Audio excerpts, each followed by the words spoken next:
where the lights shine bright. Vegas, in the clear desert night. Vegas, where they can make you a star. Vegas, at the NFR Extra is a weekly podcast that focuses on the Wrangler National Finals Rodeo and features icons that embody the rodeo and Western lifestyle. And now here are your hosts, Nevada Caldwell and Rockin' Robbie Hodges.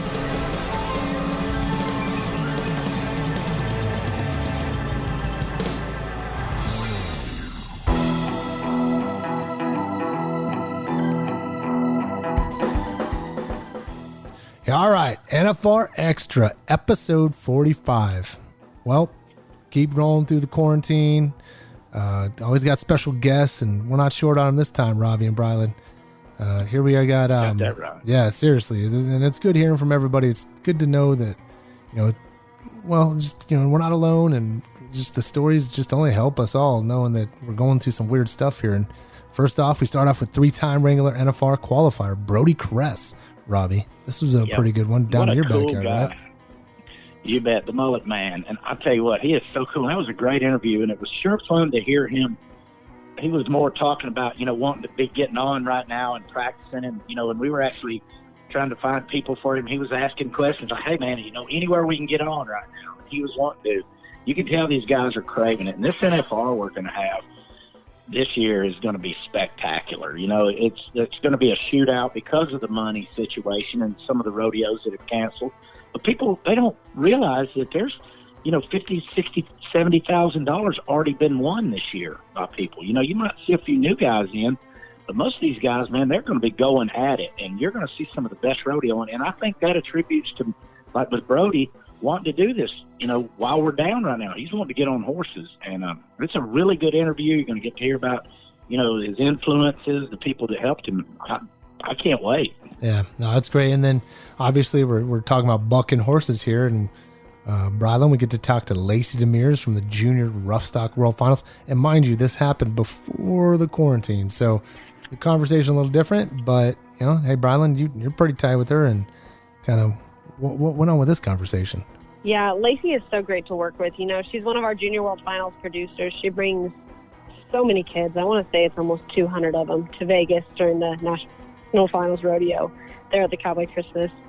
And it's absolutely amazing allowing our younger kids to start in mini broncs, then go to full horses, teaching our younger generation how to ride saddle bronc and bareback horses. It's so important to keep our generations going, and Lacie definitely is strong in this field. It's a great listen.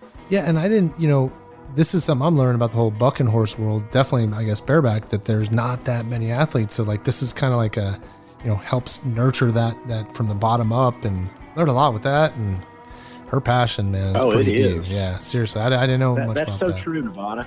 Mm-hmm. It is. We need a breeding program for kids now. I mean, we've got the horse breeding program going now. We've got the baddest horses we've ever had in rodeo.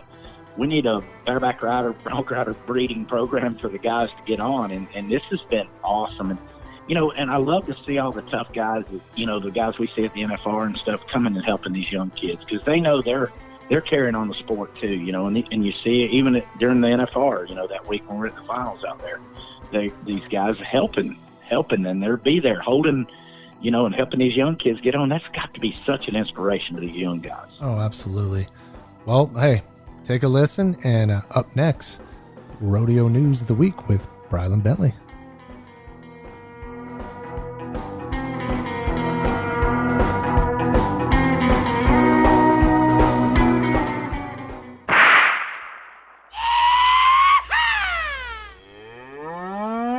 This is Brylan's Bull, the Rodeo News of the Week.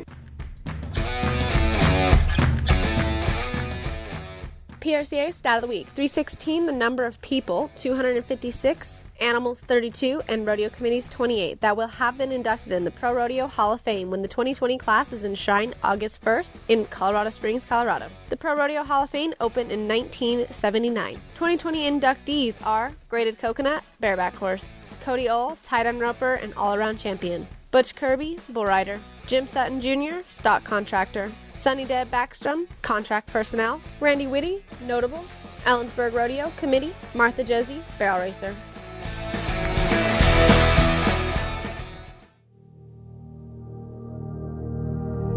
Rodeo's about discipline, sacrifice, and perseverance. Every one of us doing their best to strive for excellence.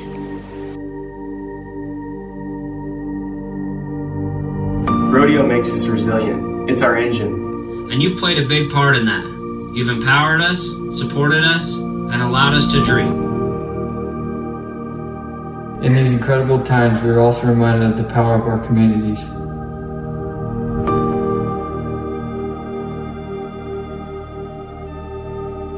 Looking out for one another and caring for those in need. Brighter days are ahead, and we look forward to spending our time with you.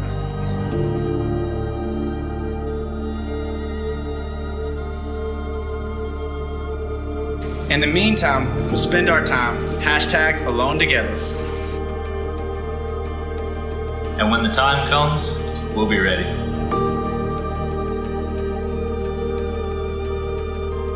And once again, we'll celebrate all the things that make us a community.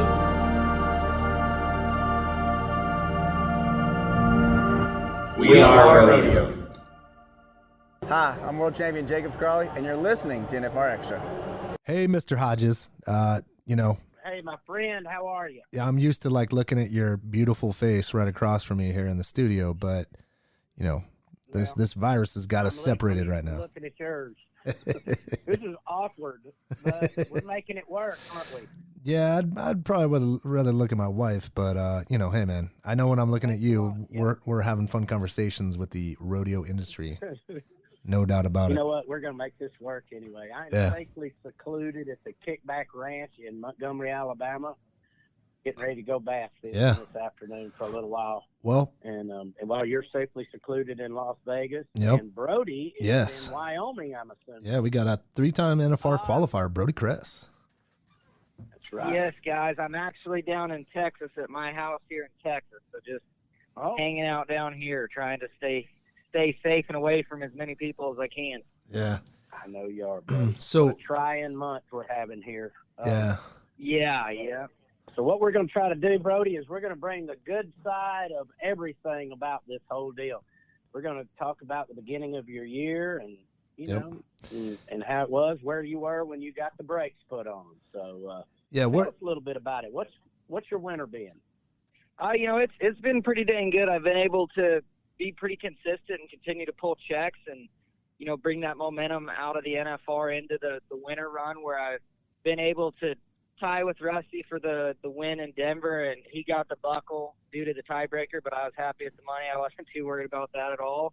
And then was fortunate enough to make it through the wild card in the new setup that they had at San Antonio and get the win there. And then just kind of been rolling after that. And now that we're kind of shut down, we've been entering every rodeo we can. We've even entered amateur rodeos, and everything's kind of getting shut down. But Isaac and I talked yesterday, and we're going to enter every rodeo in the books. And I guess if any of them stay open, we'll get to go to them. And if they don't, then we'll just stay home. But we're doing the best we can to continue to get to rodeo and do stuff. But, I mean, they've canceled all our college rodeos other than Tarleton's figuring out if they're canceling theirs. And so everything's kind of just getting shut down right now. So we'll see how long it lasts, and hopefully we can get things rolling again here eventually.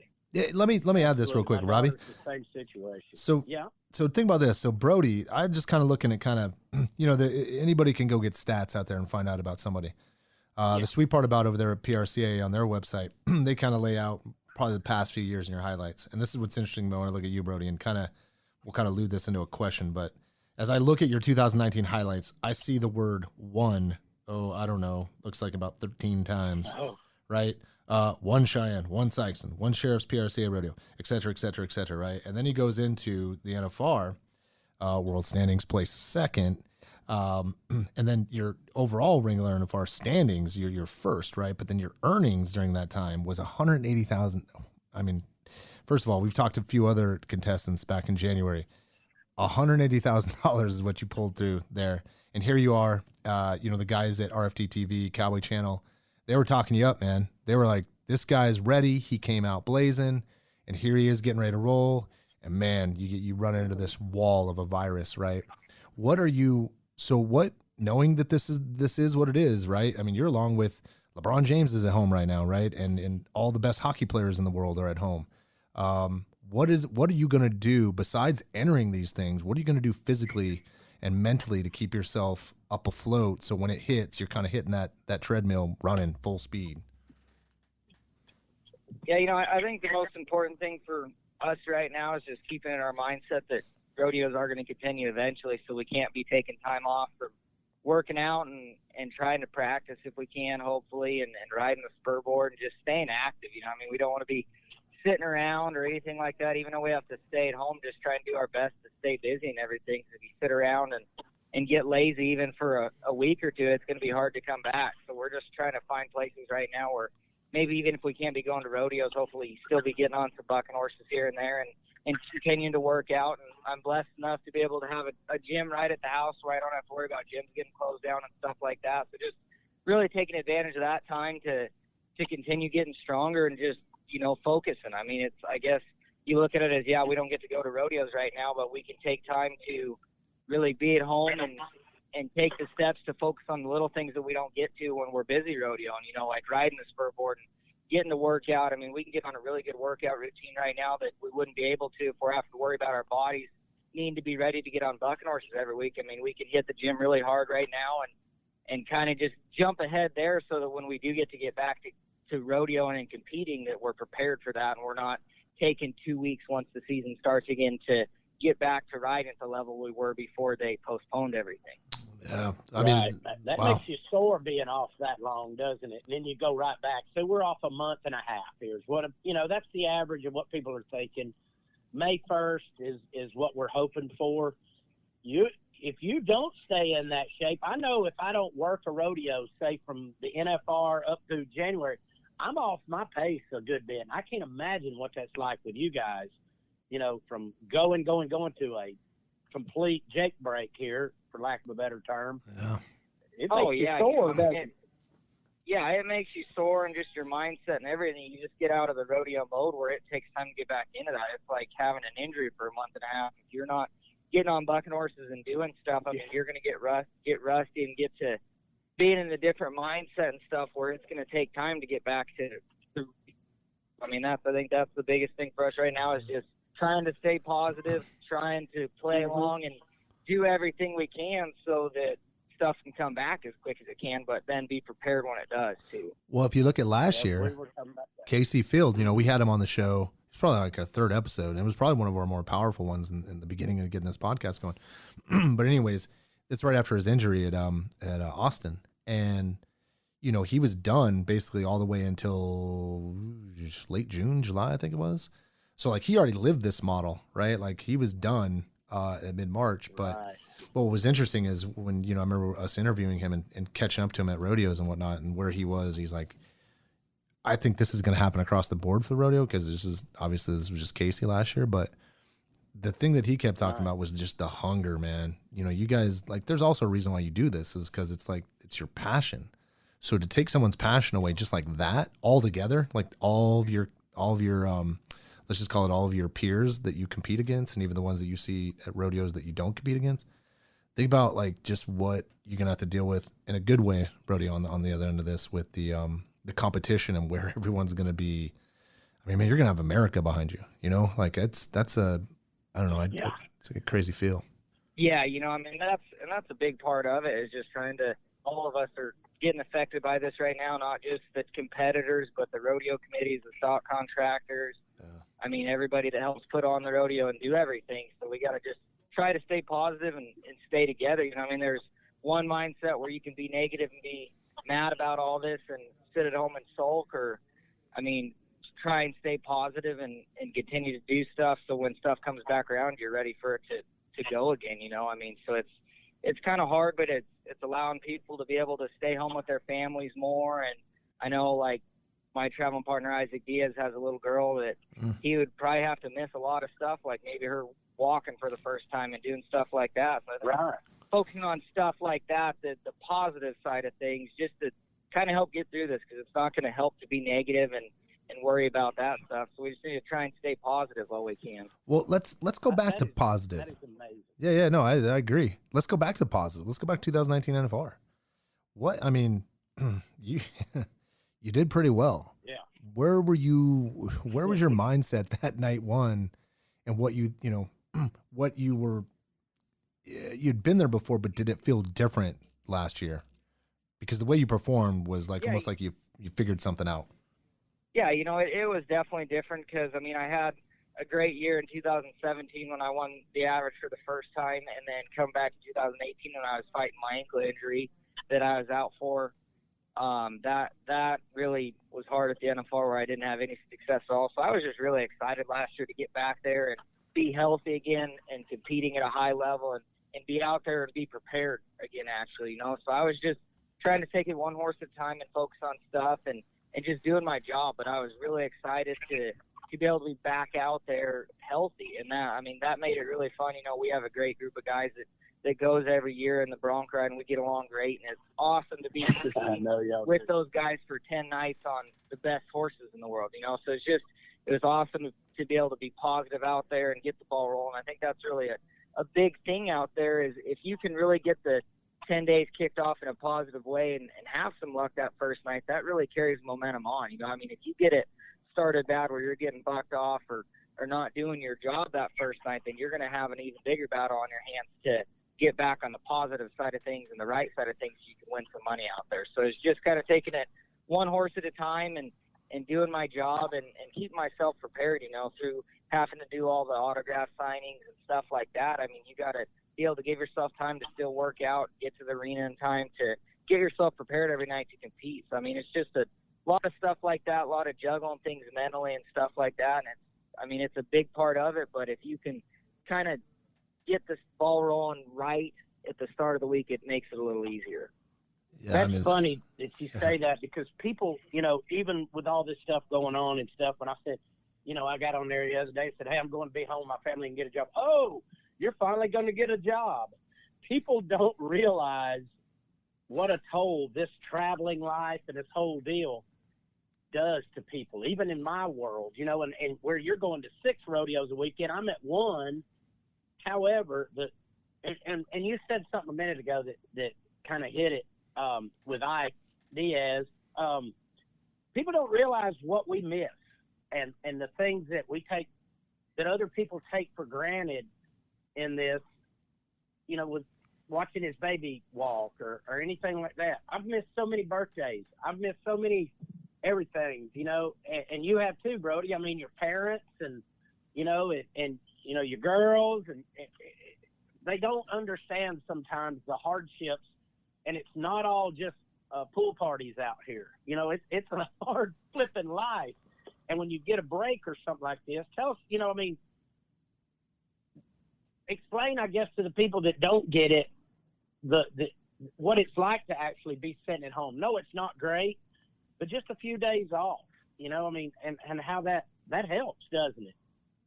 Yeah, and like you said, people really don't understand the business side of things of what we do. Yeah, we're getting to do what we love for a living, but there's still a lot behind it with the amount of traveling, just everything that goes into it, they don't understand. So, but yeah, getting a few days home, that's outstanding, because once we really hit the start of the summer run, which hopefully we will be even with this going on, we're gone completely. So this time right now allows you to, if you got any projects going on around your house or any guys that have injuries that they're trying to get healed up or, anything like that, this kind of allows stuff to slow down a little bit where we can worry about that stuff. And I think it would be good to focus on that stuff just to keep our minds off the fact that all the rodeos are either getting postponed or canceled right now and just making the most of it instead of being negative about it and sitting at home sulking, because that's not going to help it go by any faster than it is.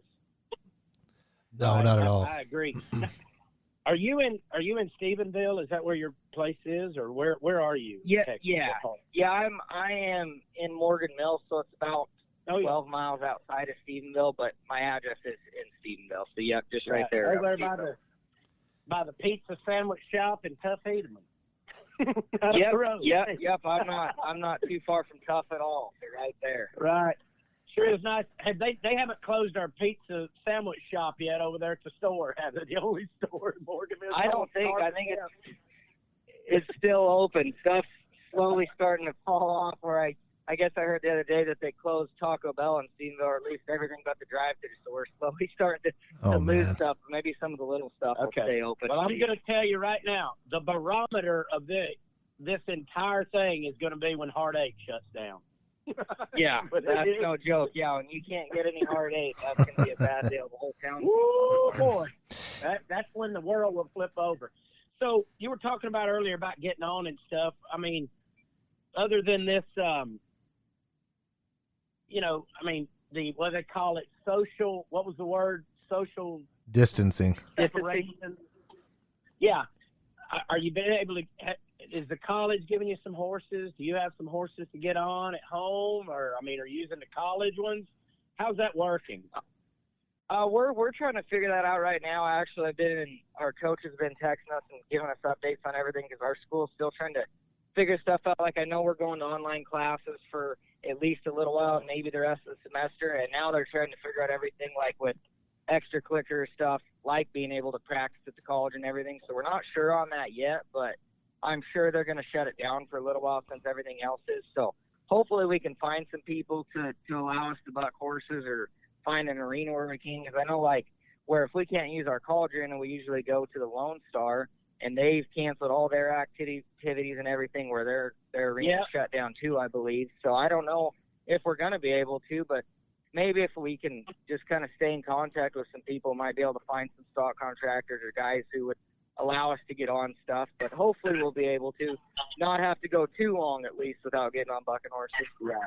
Well, here's some good news. I'd worked quite a few rodeos for Danny Reagan, and he's wanting to buck some horses. So if any of you guys in that area want to get over there, he told us the other day that he has a truckload of broncs that need to be bucked during this time, because just like you guys, he wants these horses bucked and never give them a break, or what I'm saying, and he has some, so you might get a hold of him, and and maybe you guys will have a good place to get on over there. He's got some real nice colts, and he's got some good old campaigners, and he told me the other day that since all this is happening, that he'd sure reach out to you guys. So maybe that'll help you. Maybe you'll bring them over there. And I know that's awesome that that's awesome. There's stock contractors that are doing that and trying to get some stuff organized to allow us to get on bucking horses. Danny Reagan's an awesome guy and has some good horses. So I think I did see a post out on Facebook where he had that posted. So maybe we can come up with something soon enough and do, I don't know, maybe some open jackpots or something, or at least be able to get on practice horses. But it's going to take stuff like that just to, like you said, keep the horses going, keep us going, and just get us ready for when the season gets back to rolling. What's cool about technology is we could all watch that, right? You could have a group, I'm just making it up, like Flow Rodeo, somebody go down there, lock a camera down, and just keep everybody included, right? Gosh, yeah. It's just, those are the things that we're going to see, I think, over the next few weeks, that creativity will kick in. I think that's awesome. Yeah. Did you see the... that's... Go ahead, Robbie. Go ahead. No, that's all right. I was making a comment. I watched Keith Urban yesterday. He put on an entire concert for everybody. There you go. Just him. Yeah. And y'all could do the same to keep people's interest in rodeo. I think that's a great idea, Nevada. You're a genius.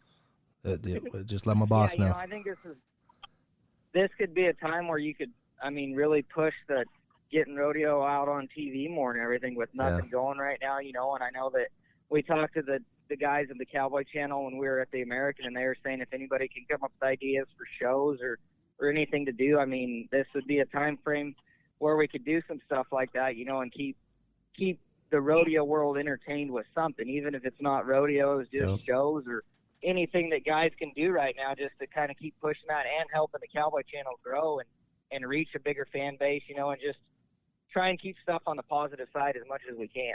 Yeah, we're right with you, man. We've worked hand in hand with the guys at Cowboy Channel, and that group is awesome, and they're all in. They're doing whatever they can to be a part of rodeo, be rodeo, and help rodeo, and then bring it to a whole other level.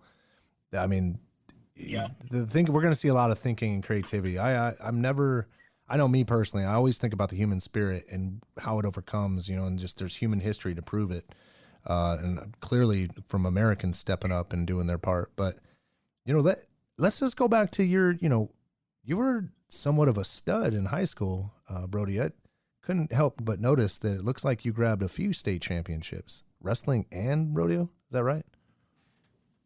Yeah. I was very fortunate to have some amazing parents who put me in wrestling when I was little, and have great coaches all the way through that allowed me to be able to compete at that level.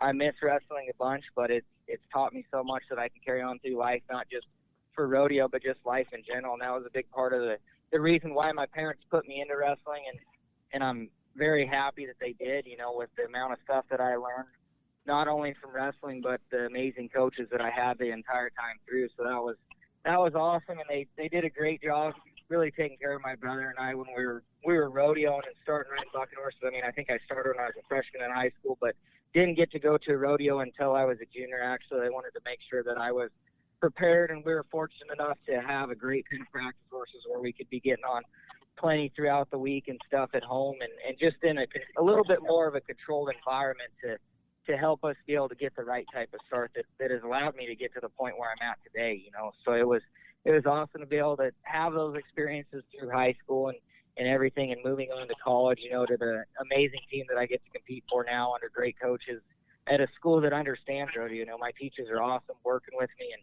allowing me to be able to be gone for pro rodeos or college rodeos, and our coach working with us too, where we can compete at pro rodeos while we're competing at college rodeo too, So it's just those experiences and those amazing people that I've had throughout my life that have allowed me to have that success all the way through my life leading up till now, and hopefully further into the future as well. Well, as a wrestling champion, have you used that?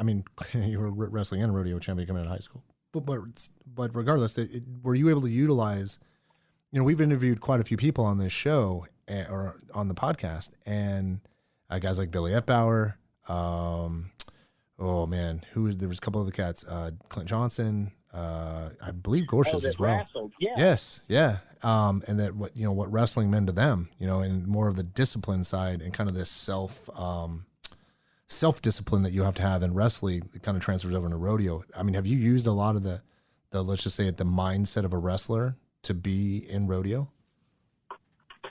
Oh, definitely. I think just really even more than the physical side of wrestling helping with rodeo, like you said, the mindset, just the attitude you have going into competition and with the ups and downs that we experience through rodeo. That ties into wrestling as well, with cutting weight and having to worry about doing school at the same time you're trying to do all that.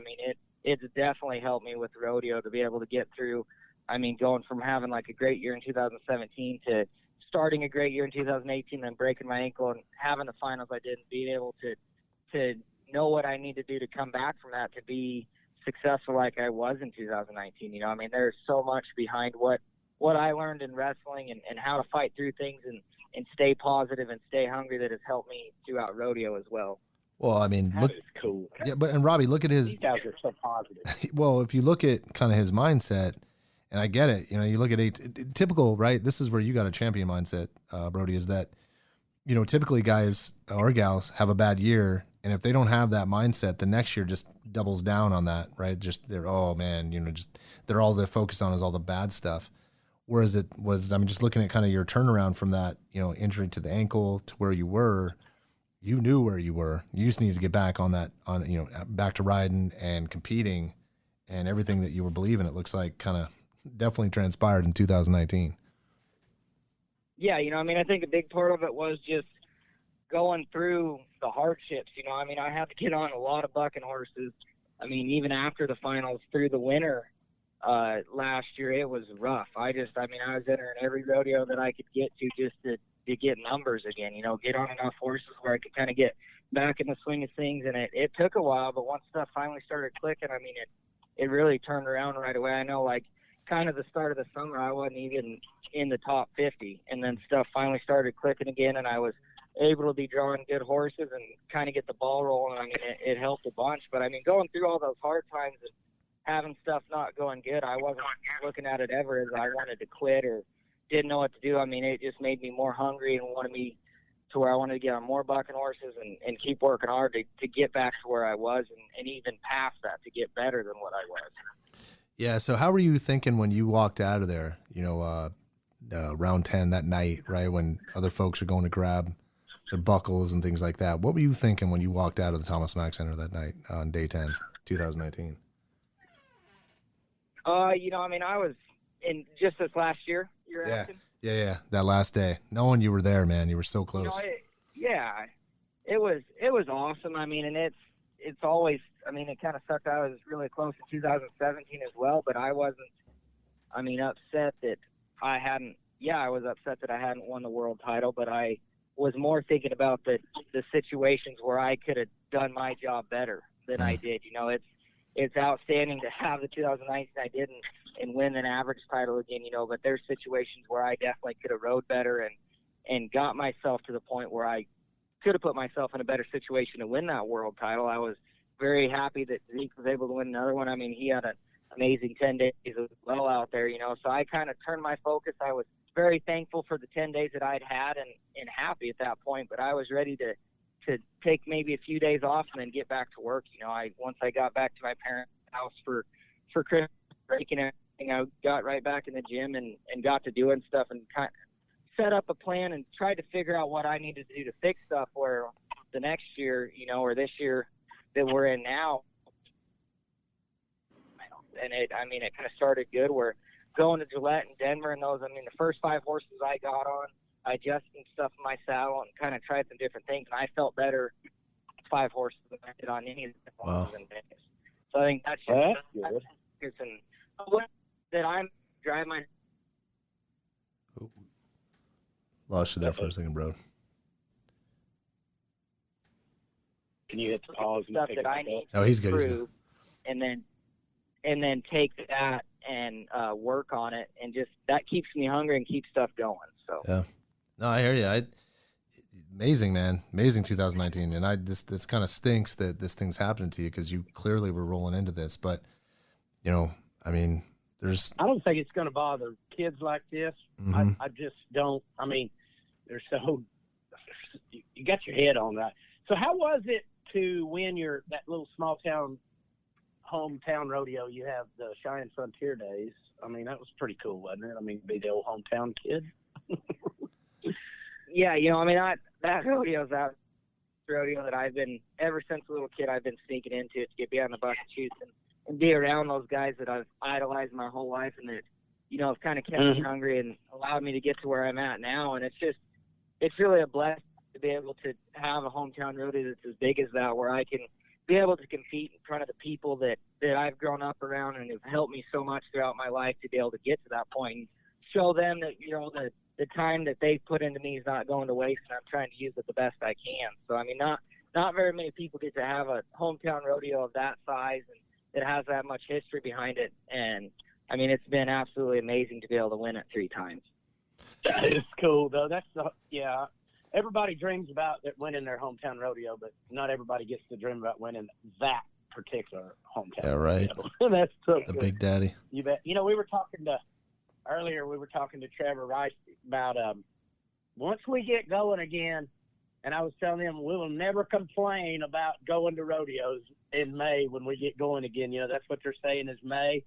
It's going to be great, and I think everybody's going to have this new attitude. Everybody's going to be enjoying again, not looking at the bad stuff going on. And man, I can't wait to see you guys. I've never missed anybody worse than I do my buddies when this kind of stuff like's going on. What do you think? Are you ready? Yeah, I know it. Yeah, I'm definitely ready. And I do think this is good because it puts things into perspective for people, where they're complaining about rodeos, or even if they're getting rodeo and it's going bad and they're complaining, now they're not going to care if stuff's going good or bad as long as they're going to be happy and be excited about it. So I think that kind of helped maybe reset some people's mindsets, and I think we're dang sure all going to be ready to go once it gets back to rolling. Yeah, no doubt about that. I'll be glad to kick this old patio. I'll be glad to kick this patio down, get this kegerator going again where y'all can come hang out with me. There you go. Yeah, that'll be fun. Don't you worry, we're having fun. Well, listen, I know that we got Brody's. I know you got some stuff where you got to get going, man, and just thanks for taking some time joining the podcast. You better believe it. Seriously, we appreciate this a lot, Brody. This is it's good for people, man. We're trying to fill the air with positive vibes and letting people listen and kind of, keep we're going to be there with people, and these kind of conversations are going to enhance the podcast and what we can do going forward. Yeah, I mean, it's outstanding. Thank you guys for having me, and thanks for letting me know if I can do anything else, or I would love to be able to come on again after this. So you guys, thank you for doing this stuff and putting the time into producing this and having it for people, but hopefully we can keep stuff moving in a positive direction and be ready to go when stuff starts rolling again. Yeah, we agree, man. You got that right, buddy. Thank you so much, and good luck at school, and good luck trying to figure out that Skype and that computer stuff. While you're doing online stuff. There you go. Yep, yeah. That's what we're going to have some young kids your age. Well, you bet. We're going to have some kids your age learning about computers in the next 2 months. I promise you that. Oh, yeah. Cool. Well, thank you, Brody. God bless, man. Yeah. Thank you, guys. Have a good day. All right, brother. Yeah, bye. Bye. To celebrate the 35th anniversary of the National Finals Rodeo in Las Vegas, LVE and PRCA present the top 35 most memorable moments. Saddle bronc riding legend Clint Johnson won his first world championship in 1980, but it was after the NFR moved to Las Vegas in 1985 that Johnson became a dominant force. Johnson's gold buckle in 1987 came on the heels of a reserve world title in 1986. He'd led the pack riding into the finals that year, but lost out to bronc riding buddy Bud Monroe. He must have felt like he let one get away. Johnson was the #1 bronc rider heading into the 1987 NFR as well, and he did not let up until he had secured his second world championship. It started a streak of 3 straight world titles. In his career, Johnson rode broncs at a dozen consecutive NFRs from 1978 through 1989, and he won the NFR Saddle Bronc Riding Average Championship in his final appearance in Las Vegas. The South Dakota native was also a sports standout in football and wrestling in high school. The 4-time world champion was inducted into the Pro Rodeo Hall of Fame in 1992.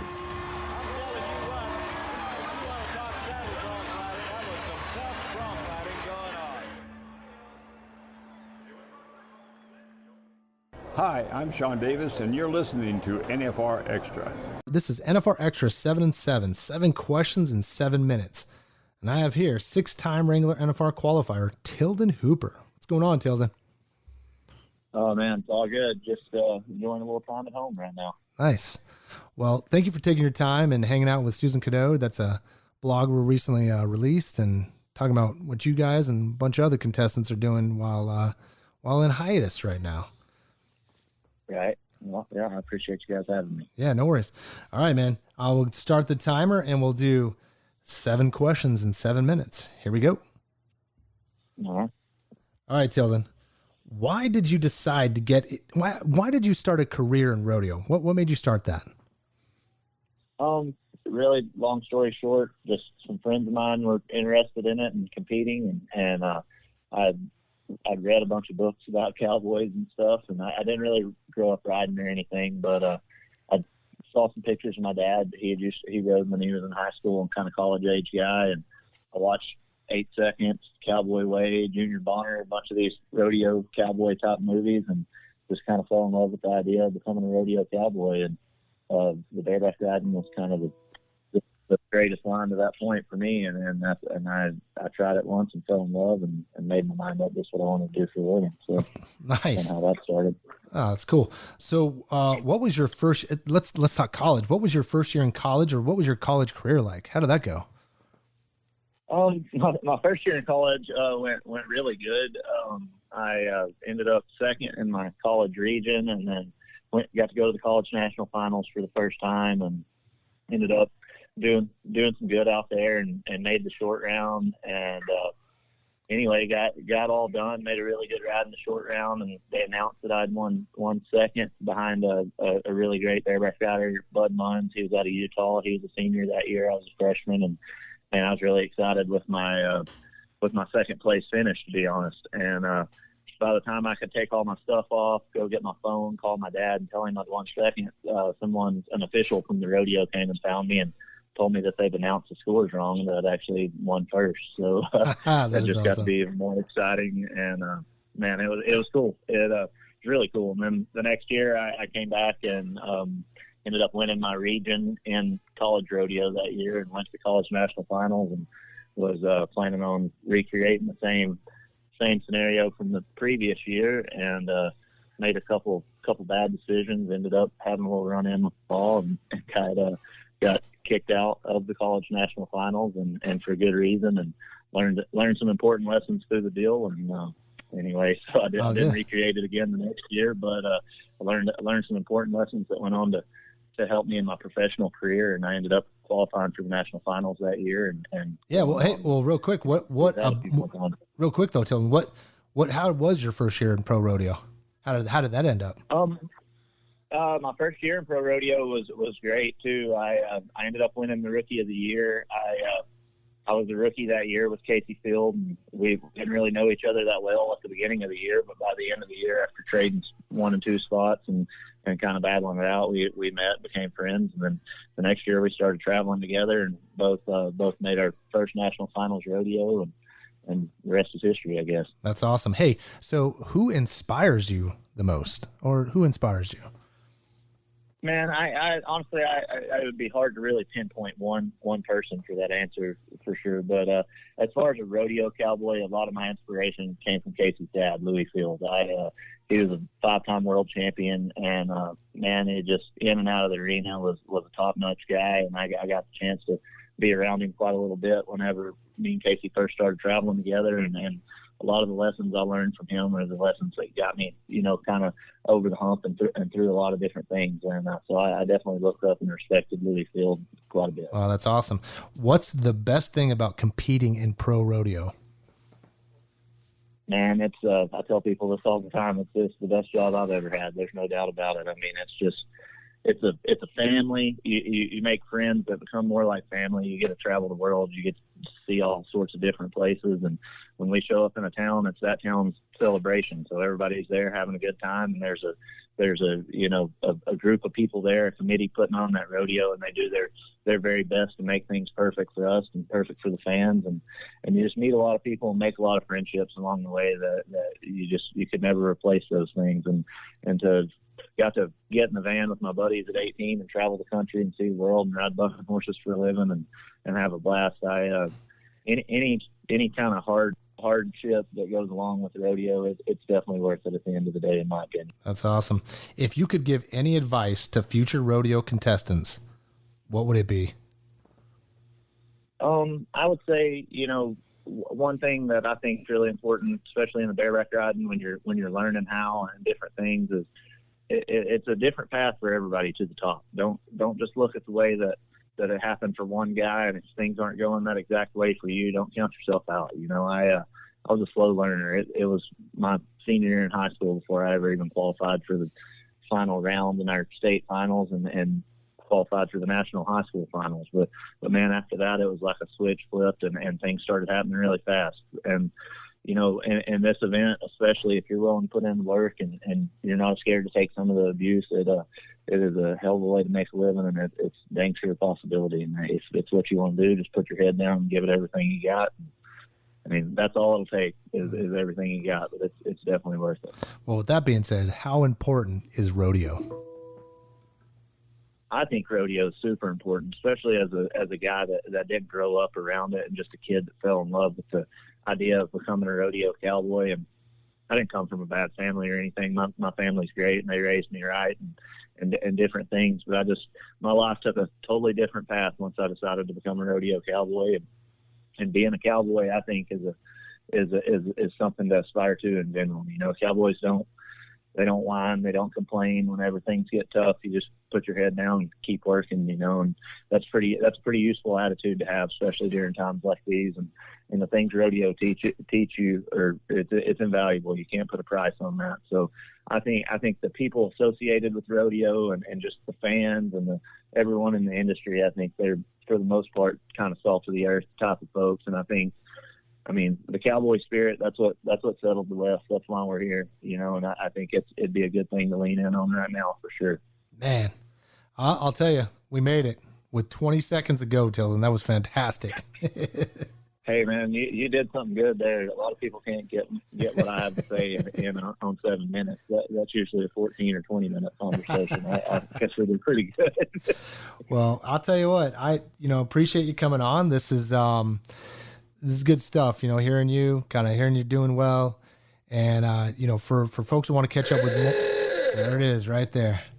So the folks that want to catch up more with what Tilden's doing right now, check out NFRexperience.com. Our NFR Insider, Rodeo Hiatus with Susan Canode. In 2020, more than 7,000 kids will compete for the coveted 750 spots at the Junior World Finals in Las Vegas, presented by Yeti. Each qualifier will go head-to-head for more than $500,000 and a championship buckle in the biggest rodeo youth event in the country. This could be the first stop on the road to a pro rodeo card and a gold buckle in Vegas. Find out how your son or daughter can earn the right to compete against the best at the Junior World Finals, presented by Yeti. Hi, I'm World Champion Ryder Wright, and you're listening to NFR Extra. Well, Brylan, we're chugging along with all this Junior World Final stuff, right? And we've been very lucky to talk a lot to a lot of our partners, I guess you will, that bring some of the best events for this event. And here we are with another one, right? We're talking to Lacie DeMers from the Junior Roughstock Association. Welcome to the NFR Extra podcast, Lacie. Thank you guys for having us. Yeah, well, thank you for coming on. You played a pretty big part in our Junior World Finals, and we thought it'd be only fitting to get you on the show and talk about roughstock. Perfect. It's always exciting. The roughstock end seems to bring a huge attraction down there for you guys. Yes. It does. Just a little bit. I mean, we were talking to Leals about bull riding, and yeah, I mean, whenever you bring giant, big animals together and you put little tiny human beings on them, I'm pretty sure that's going to draw a crowd. Most definitely. So it's kind of fun to see who has the most attitude, the stock or the kids. Yeah, absolutely. It's funny you bring that up. I remember this probably, man, it was this last World Finals. It was, there was a young man, he had, I don't know, he just didn't have a good, whatever happened with the ride.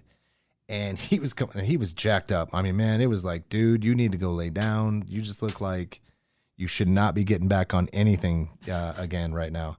And as he's walking off, it's like, you want the re-ride? And he's just shrugged it off like an old man. He's like, good. He just put his hand up, didn't even look at the judge or anything like that, and just walked out. It's like, man, that's like an older man would do that, the way he did it. Like he'd been doing this a while. Yeah. But that's the fascinating part of it. But hey, regardless, let's talk about 2019.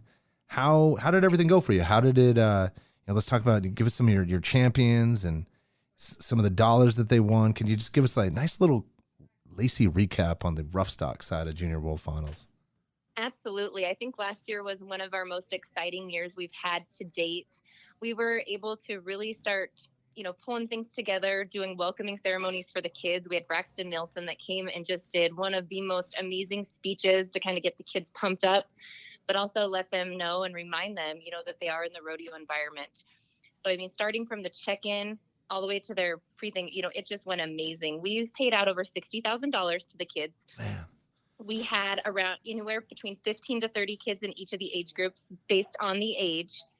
There was kids walking away with $4,000 or $5,000. Our all-around champion, gosh, he was so excited. He won this gigantic, practice bucking machine, and he's from Iowa. He was our all-around high point earner, and he was just like, I don't care. I'm going to find a way to get this home. And not only that, it was just, all of a sudden they're tromping through the convention center with this big machine, just like he wanted to get it in the trailer as fast as he could. It was pretty neat to see that.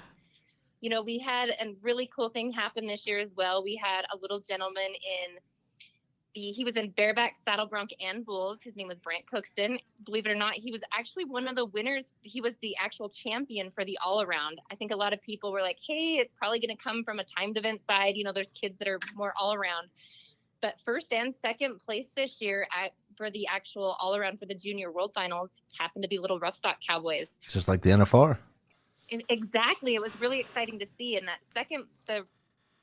second place champion, he was actually from Australia. So last year was the first year that we opened up our level of riding to foreign countries other than Canada, and it was really cool. We had a couple kids come over from Australia, so it was really neat to see one of the all-around champions, second place overall coming from Australia. Just shows that this sport is really branching out, and those numbers are just growing. Last year we had about 170 kids. The year before we had 160 competitors in just the bareback and saddle bronc riding alone. So those numbers for the future rodeo are great. We kind of go with the motto that we're filling the chutes of the future, trying to bring these kids up in a stepping stone approach, all the way up from the peewees, which start at 6, and the little minis, kind of a cuteness factor, but, can get a little wild and Western from time to time, all the way up to the kids that are kind of starting to enter the high school. And, kids that are wanting to start that aren't ready to go into the amateurs, they kind of have a tendency to, really take advantage of this program and have an opportunity to compete and go to the next level. And you guys provide such a great experience for these guys to be on such a stage. It's unbelievable to see what, the excitement that these kids have when they come to Vegas. That's all Bo and his team, right? We help promote this thing, but Bo and his team, they do a hell of a job, stay in front of y'all. Cause you guys are, you guys are, you guys are busy. There's a lot of things going on with all the events that come into the Junior World Finals, and yeah, no, it's important. But there's also a reason, right, attached to the rough stock. Wasn't there some worry at some point that just a lot of cowboys weren't getting on rough stock? Is that kind of what was happening for a little bit? I have to say that, the amateur and the PRCA associations are still somewhat kind of seeing that. But with this next group of kids coming up, I think that the bareback and saddle, the bareback riding's been in Vegas for 5 years, really promoting this junior competition of bareback riding from Las Vegas events. So primarily the event that was really hurting was the bareback riding. Saddle bronc riding's always kind of plugged along a little bit and done okay. But when Bo and his team decided to bring bareback riding to Las Vegas for these kids 5 years ago, since then, we've been able to see a trend where, in the next few years, I don't think these amateur associations and the PRC is going to have as much to worry about because of these, little associations really promoting the kids, help building them upright, starting at a young age. So they're getting the confidence of, one, nodding their head to open the chute gate. That's a huge thing. And another thing is it's also putting them on size appropriate stock. So we're not killing these kids off with young colts or stock that they're not quite ready for. The kids are getting to grow, with the stock, I guess you could say. And that's really making the kids feel a lot more comfortable. We've gotten so much feedback in the last couple of years that this year we're even having a rookie division. It's kind of for those kids that are just getting started, very similar to the PRCA permit holders. These kids can come in as rookies, fill their rookie time in there until they're comfortable and they get signed off before they start entering events. And that's really going to help build it and almost, it's going to promote the numbers huge in the future. Yeah. So how do you, just kind of focus on the, NFR as well. There's stock, and obviously there's a way about going on. We actually had Kristen Vold on last summer, and man, it was fascinating just talking about stock and how she chose, or not she, just how the company chose, who goes where, and knowing the level of these athletes that were getting on the stock or the rough stock. How do you go about choosing the rough stock here? How does that go? Is it very similar to what the big boys and gals do, or Pin A and Pin B? Yeah. Yeah, we do. We actually have several different pins. So our age groups, just to keep the association started, we have, 6 to 9, 10 to 11, 12 to 14, and then 15 to 18-year-olds. So within that, each of those age groups actually has, its own set standard of stock. The little guys are riding the minis. The juniors are riding Shetlands. Then our seniors are kind of more of a quarter pony cross. And then once they get into the high school, they're getting on, more the horses are judged rather on size. They're based more on ability level. So throughout each of our regions, so we function a lot like the to get to the NFR, they have the circuit finals. We function a lot like that. So we'll have our 10 different regions, and we have multiple contractors within each region. They'll host their own separate rodeos and or series. And then those kids will actually qualify out of those regions to Vegas. We use that same approach for the stock too, because if you can imagine, if you have just use a midline number of 170 kids down there. Last year, we bucked out about 96 head of bucking horses a day, which is unreal when you take into consideration even over at Thomas and Mack. between bareback and saddle bronc, there's 15 cowboys in each. They're only doing 30. We're doing over almost 100 a day. It's an intense amount of numbers. In order to cater to the different age groups, we had over 300 head of stock down there just in the miniature buck and ponies. Wow. So it takes a lot to put that together. And, just like the big guys, we bring stock in from every region. If contractors want to submit their videos, we review them, try to keep the horses, in those guidelines. And we allow anybody that's been providing stock all season for us to bring stock to Vegas. Now, we brought this up while we were talking to Lil, talking about names. Is there, Painted Valley, things like that. Is there any? Yeah, right. Is there any names? Horse names. Yeah, horse names. Do you have any? Is there something that, the guys, our announcers, Mr. Godert and Seiler, obviously they're great announcers. Do you have those kind of names that help out this announcing and just add more to the overall environment going on there? Oh, absolutely. We have horses that kind of go along with the kids' names. We'll have like Spring Break, or you'll have a horse name. I don't know if you guys remember when that trend going around the internet with that girl saying like, "Cash me outside." How about that? Oh, yep. Man. We have a horse named Cash Me Outside. And then we have another horse named How About That. We try to line them up so they come out of the chute, to try and make that catchy. But then we have little tiny horses, that'll come out with just big macho names, that makes it like we'll have the Hulk, and that little horse will come out and then it's not much, 40 inches tall. So people truly, I think a lot of the people that come to watch it, they love seeing the up and coming talent. And believe me, those kids are very talented. But I think a lot of the people come for the horse events because they really like seeing those little rotten ponies. Yeah, absolutely. I do love to watch some ponies. I am not allowed to have one, though. Oh, well, if you ever need a hookup, you can always come up and visit us because we've got plenty of them for you. I'm sure my daughter would love a pony. Jeez. They're really not that nice. She's right. They're rotten. Daddy, can we paint it the color rainbow? No, we cannot. So you've been in this for a little while. So how have you seen this kind of grow, this evolve? Where are you seeing a difference in even the young athletes that are part of this and kind of how they're evolving? Are you seeing an evolution here, Lacie? Well, absolutely. So if we look at it, we were just doing some statistics this year while we were down in Vegas. There was a horse that a kid won. I think it was Cooper Cook won the finals on 5 years ago by the name of, I forget the name of the horse, but he rode that horse when he was, I think, 13 and won the finals.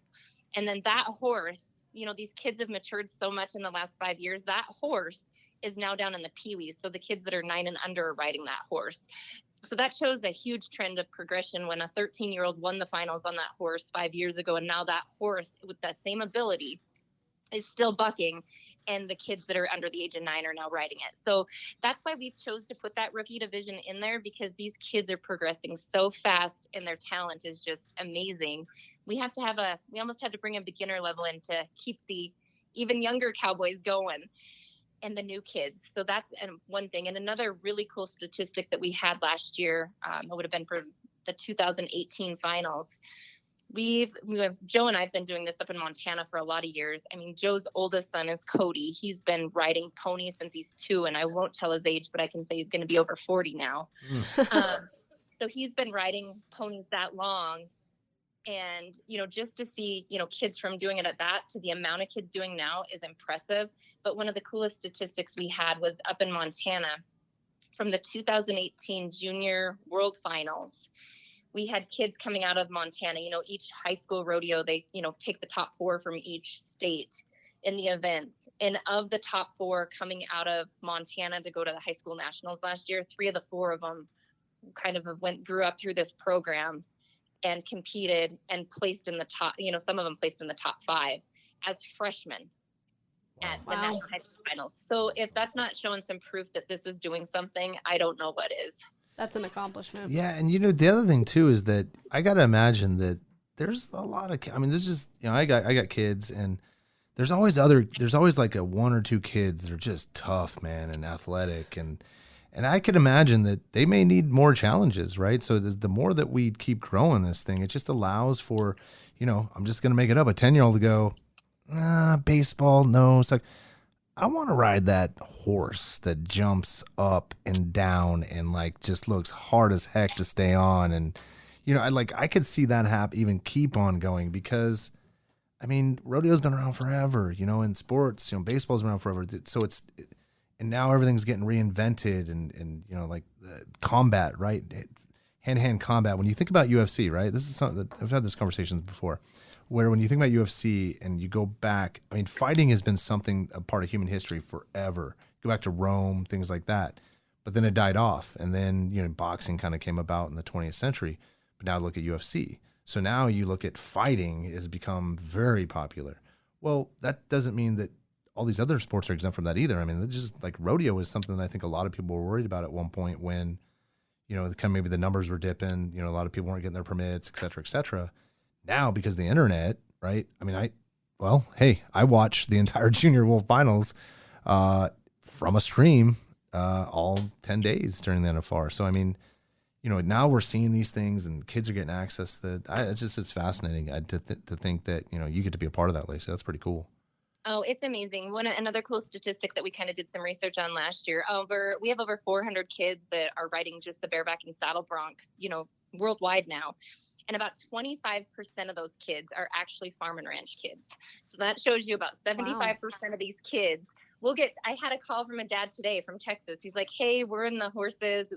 We live in town. He goes, my kid's tough, but we're urban. We're city folks. And I'm like, you know what? You meet a huge part of the demographic. But what has made us do as stock contractors and producers, we've had to reinvent the wheel somewhat because we're finding ourselves where we're actually training a lot of parents, what they need to be prepared for so they can prepare their kids. So that has been a challenge because, every sport has parents and that can be, the kids are great. Sometimes the parents are tough, but once you get them trained and they have an understanding about it, they have a whole new outlet and appreciation of it. And, we're not only gaining a kid as a contestant, but we're also gaining an entire family as a supporter and a promoter of rodeo, which I think that's just an amazing thing.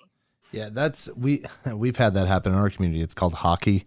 We didn't have the Golden Knights 4 years ago. Nobody knew about it. Now you have dads playing in hockey leagues that go to their son's league, and I mean it's crazy. I mean and I could see rodeo. This is the same kind of thing that's kind of evolving. I mean it really is, and that's how you get everyone on board is through the youth, right? I mean once the youth comes, everybody's in.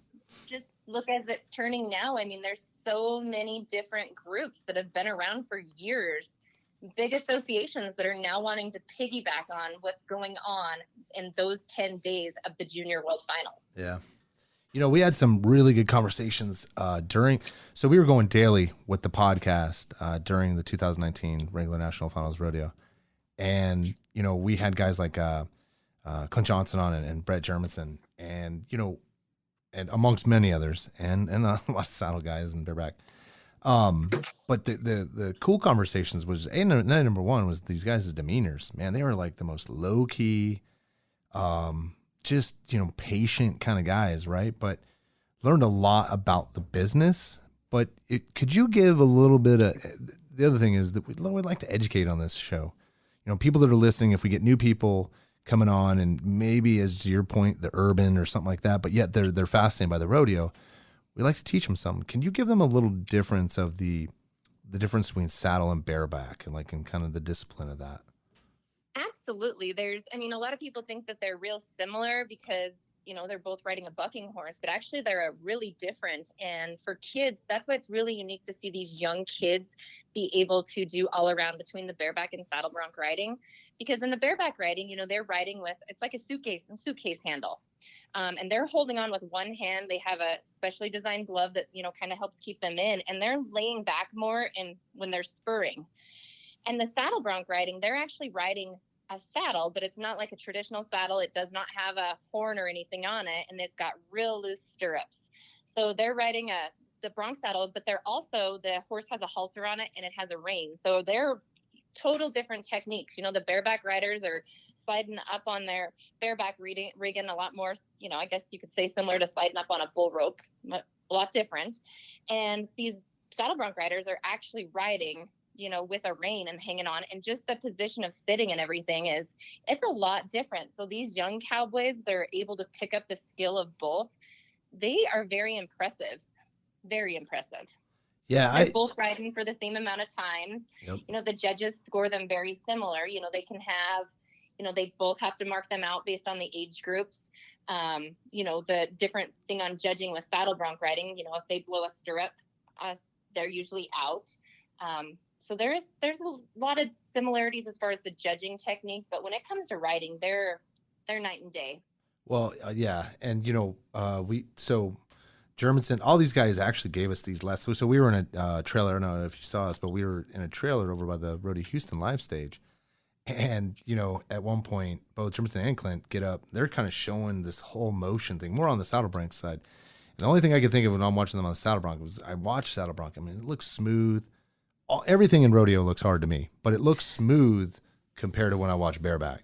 When I look at bareback, ooh, man. I have to say, you know, coming from a family that has been bull riding and saddle bronc riding for the most part, I really think that bareback riding is probably the hardest event on a rodeo cowboy. I mean, a lot of people say, oh, bulls, but no, those bareback riders, they are taking a beating. The rough. saddle bronc riding, I can tell you, is probably, in my eyes, one of the most fascinating events to watch, you know, just the class of it. But if you put together a right bareback ride, it can be super exciting. Yeah. Well, I mean, it looks so, and I use this word kind of weirdly, but violent, like just the nature of it is just so back and back and back. I mean, like just, and holding on for dear life. And, you know, you there's so much, the core, right? Your core is so important at that point. You bet, but I can tell you, you know, you think you watch that and you do. I mean, they do, you know, the cowboys, they take a pounding, but you go ask any of these young kids riding. I have two of them in my own house. They're only 6 and 11 is all they want to do. Yeah. We go practice bareback riding. And I'm like, what about your broncs and your bulls? I just want to ride bareback. So it's pretty neat. Yeah, I could see that as a kid. Yeah, I could see as a kid, like bareback would probably be awesome, right? It's like, oh my God, it looks like a roller coaster ride, you know? Whereas you got to be all disciplined on the saddle side. You got to have all your 2s and your 3s and the crossing and your X's and everything. Everything's got to line up. Otherwise, you're going head over or back, or something just ain't going to go down well for you. Yeah, I think in as far as being in control, I think you better be in more control on a bareback horse because you can get yourself in a jam pretty quick. Yeah. But no, it's just an exciting thing to see, and just to have this many kids. I mean, at first, when it first got started, there was a lot of dads and moms, hey, we want our kids to do that. But, you know, it's gotten over the past few years where you go to these rodeos and you do not even know the intensity of these kids. They're so excited to find out their draw. We were actually at a rodeo down in Cave Creek, Arizona, not long ago, and this little boy comes up to me, and we're pretty busy getting horses in the chutes, and I think he was about 6, and I was getting the flanks ready, and this little boy comes up, can you tell me what I got? And I'm like, honey, the draw's posted over on the side of the chutes. And there was another gentleman, a PRCA cowboy. He's like, where's the draw? And they said, well, here's the little guy's draw. And he goes, but mister, I can't read. Can you tell me what I got? So we've got these, we're not only teaching them to ride bucking horses, but we're trying to help them read at the same time, I guess. That's awesome. Hey, so let's do this before we end this conversation. What do you have going on for December? What, like, purse-wise, contestants? What do you have going on? And at the end of that, tell them where they can find you, how to get a hold of you in case they're interested.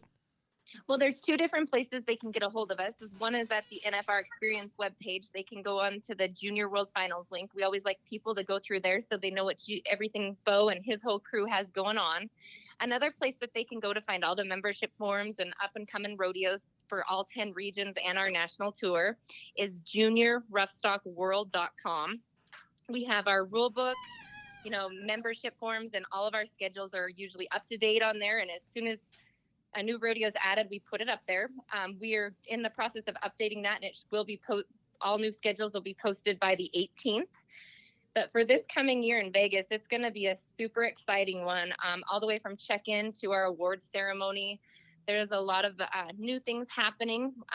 The kids are going to have a new orientation this year, kind of a mini clinic ahead of time when they do their gear check-in. So these PRCA cowboys are, retired PRCA cowboys will be in there giving them their best advice. And we're looking at our purse being probably close to $60,000, $70,000 again this year. We do base that based on entries plus the added money, which I know Las Vegas Events has been great at helping, provide extra added money for each of the kids each year, because all of those sales from the tickets for everybody that's sitting in those stands and the supporters of rodeo, that money goes right back to the kids. So that's a huge shout out to Las Vegas Events for making that happen. Yeah. That's Bo and the team. Thank you. We help promote, but man, that's Bo and his team. The Brylan and Rebecca, they work hard. This is it's an all-year endeavor. It is. It's a great group that they put together down there, and it seems like everybody's, I think it'll be our 4th year down there. So everything's really just keeps clicking and getting better for these kids every year. Nice. Well, Lacie, this was fantastic. I mean, this is, once again, great conversation. Learned some few things. This is awesome. Thank you for coming on. Thank you. Yeah, thanks for having me. I appreciate it. And we'll talk to you guys later. Yeah, good luck with the season. And, safe travels, and see you in December. Travel safe. All right, sounds great. Thanks, guys. Have a good night. Okay. You too.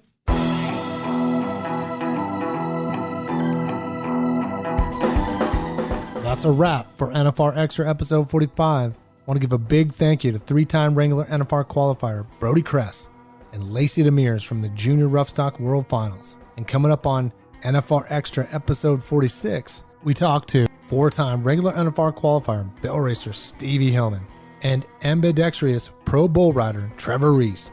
For more information regarding the Wrangler National Finals Rodeo, visit NFRexperience.com and follow Las Vegas NFR on Facebook, Twitter, Instagram, or YouTube. NFR Extra. All dirt. All rodeo. All year.